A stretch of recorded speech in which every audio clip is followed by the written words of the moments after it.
இன்னைக்கு Vivo V9 ஃபோனில் எப்படி சக்ஸஸ்ஃபுல்லாக டிஸ்பிளே மாற்றினா தான் பார்க்க போகிறோம். முதல்ல பார்த்தீங்கன்னா சிம் ட்ரை வெளியே எடுத்தேன். அதுக்கப்புறமா பேக்கை வந்து நம்ம கை வச்சு ஓப்பன் பண்ணிக்கலாம். அடுத்து வந்து பேட்டரி வெளியே எடுக்கணும். பேட்டரி எடுக்கிறதுக்காக ஸ்க்ரூஸை ஓப்பன் பண்ணி பேட்டரி எடுத்துட்டோம். ஒரு ஸ்க்ரூ மட்டும் கொஞ்சம் ஜாம் ஆன மாதிரி இருந்து இது வந்து ரொம்ப கவனமாக தான் பண்ணணும். ஸோ லைட்டாக அதை வந்து ப்ரெஸ் பண்ணி எடுத்துட்டோம்.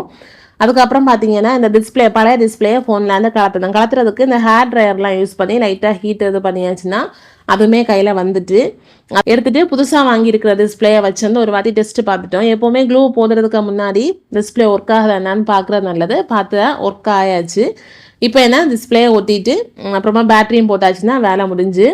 இப்போ இது க்ளூ பார்த்தீங்கன்னா T7000 ஒரு க்ளூ தான் எடுத்துருக்கோம். லைட்டாக சைடில் ரொம்ப கவனமாக ஒட்டணும். இந்த மாதிரி க்ளூ அப்ளை பண்ணிட்டு டிஸ்பிளே ஒட்டிட்டு கேபிளையும் போட்டுட்டு பேட்டரியை போட்டு ஸ்க்ரூஸ் எல்லாம் போட்டுட்டு ஒரு 4-5 ரப்பர் பேண்டு போட்டு நல்லா டைட்டாக வந்து கெட்டி வச்சுட்டு ஒரு 1/2 hour கெட்டி வச்சுட்டு அதுக்கப்புறமா ரப்பர் பேண்டை கலத்திட்டு ஆன் பண்ணியாச்சுன்னா மொபைல் வந்து சூப்பராக ஒர்க் ஆகிடுச்சு.